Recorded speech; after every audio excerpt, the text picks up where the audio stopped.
வணக்கம். விஎஸ் ஜோதிடம். இந்த ஜோதிட சேனலில் சிம்ம ராசி பங்குனி மாத ராசி பலன்கள் 2026. சிம்ம ராசிக்காரர்களுக்கு பங்குனி மாதத்தில் கிரகங்கள் மாற்றங்களால் எத்தகையான நற்பலன்கள் கிடைக்கப் போகிறது என்பதை சிறு விளக்கமாகவே பார்த்துவிடலாம். சிம்ம ராசி சூரிய பகவான் ஆட்சி அமைக்கின்ற மிகவும் உயர்ந்த ராசி. உண்மையான மனமும் போராடும் குணமும் எத்தனை சோதனைகள் வந்தாலும் சாதனைகளாக மாற்றக்கூடிய திறமையும் வல்லமையும் படைத்த மிகவும் சிறந்த ராசி சிம்ம ராசி. எவ்வளவு திறமையும் தன்னம்பிக்கையும் விடாமுயற்சியும் இருந்தாலும் அஷ்டம சனி என்பது மிகவும் கொடியது, பாதகங்களை தருவது. வாழ்க்கை என்பது நல்லவர்களையும் கெட்டவர்களையும் அறிந்து கொள்ள ஒரு வாய்ப்பு கொடுக்கும்.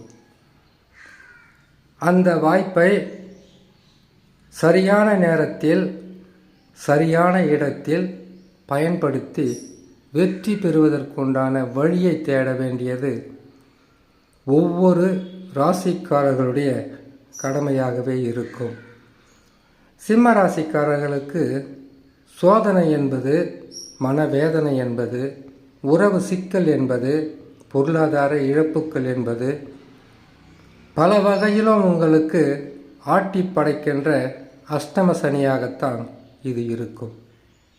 அது மட்டும் இல்லாமல் எத்தனை கிரகங்கள் மாற்றம் பெற்று நற்பலன்களை தருகின்ற ஸ்தானத்தில் அமர்ந்தாலும் அஷ்டம சனி வந்துவிட்டால் அத்தனை கிரகங்கள் தருகின்ற பலன்களையும் பல வகையில் சிதறடிக்கும், நஷ்டங்களை கொடுக்கும்.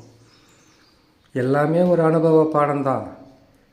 ஒரு மனிதனை எப்போ நாம் கெட்டவர்கள் என்று உணர முடியும் என்றால், சனி பகவான் 7.5 சனியாக வரும்போது, அஷ்டம சனியாக வரும்போது, கண்டக சனியாக வரும்போது, அஷ்டம சனியாக வரும்போது இவங்களையெல்லாம் நல்லவங்க நாம் நம்பிக்கிட்டு இருந்தோம்.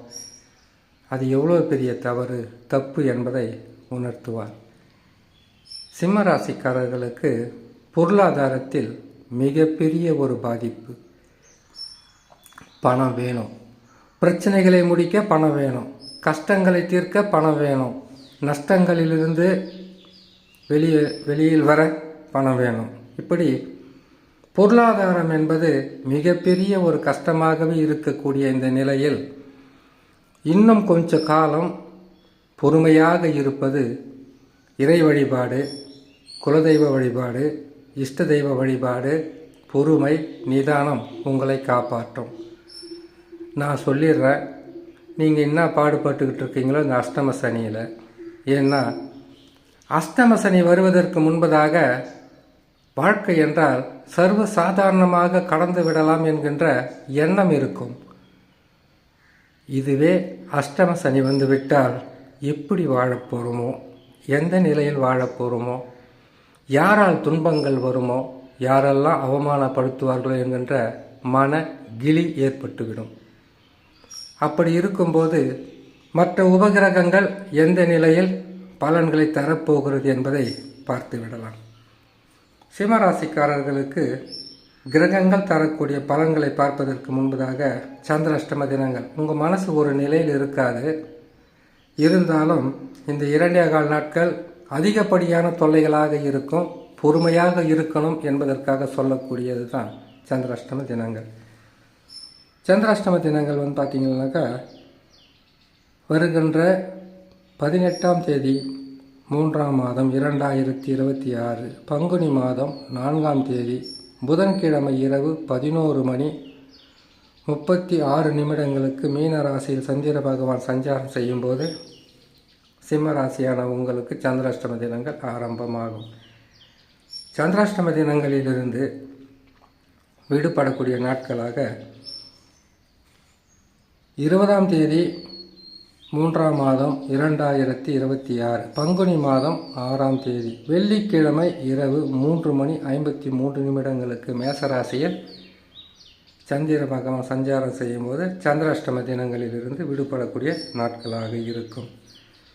சிம்ம ராசிக்கு கிரகங்கள் தரக்கூடிய பலன்களை பார்க்கலாம்.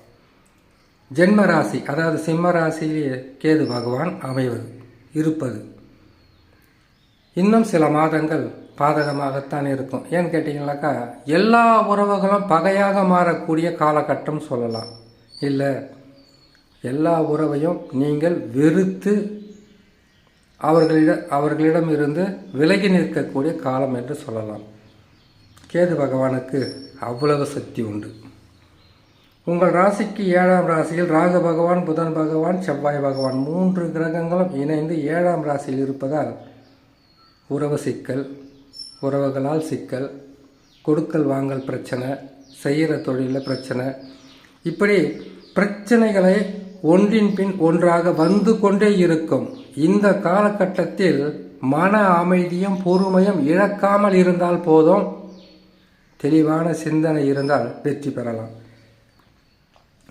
ராசிக்கு 8இல் சூரியன், சுக்கிரன், சனி 3 கிரகங்கள் இருப்பது வண்டி வாகனத்தில் மெல்லமாக செல்ல வேண்டும். யாரிடமும் வாக்குவாதத்தில் ஈடுபடக்கூடாது. அது மட்டுமல்ல, வீட்டிலும் சரி வெளியிலும் சரி நல்ல பெயர் என்பது இந்த காலகட்டத்தில் கிடைக்காது. வீணான பிரச்சனைகள் உங்களை தேடி வந்து மன கஷ்டத்தை கொடுக்கும். பொறுமையாக இருங்கள். குரு பகவானை பொறுத்தவரையில் ராசிக்கு 11இல் இருக்கிறார், வக்ரம் பெற்றிருக்கிறார். ஒரு சில சிம்ம ராசிக்காரர்களுக்கு அதிகப்படியான லாபங்கள் கிடைத்தாலும் அதை சனி பகவான் தடுத்து விடுவார். ராகு கேதுக்கள் தடுத்து விடுவார்கள். அந்த நன்மைகளாகப்பட்டது பெரிதளவாக வந்தாலும் சொற்ப பலன்களாக மாற்றக்கூடிய சக்தி இந்த 3 கிரகங்களுக்கும் உண்டு. ஜாதகத்தில் தசா நல்லா இருக்கான்னு பாருங்கள். கால நேரம் சரியில்லை, கிரக நிலைகள் சரியில்லை. தசா நல்ல நிலையில் இருந்தால் உங்களுக்கு வரக்கூடிய பெரிய பாதகத்திலிருந்து உங்களை காப்பாற்றிவிடும். அது மட்டுமில்லை, குரு பகவான் வக்ர நிவர்த்தி மே மாதத்தில் ஏற்பட்டுவிட்டால் இன்னும் கஷ்டங்கள் என்பது சற்று அதிகமாகத்தான் இருக்கும்.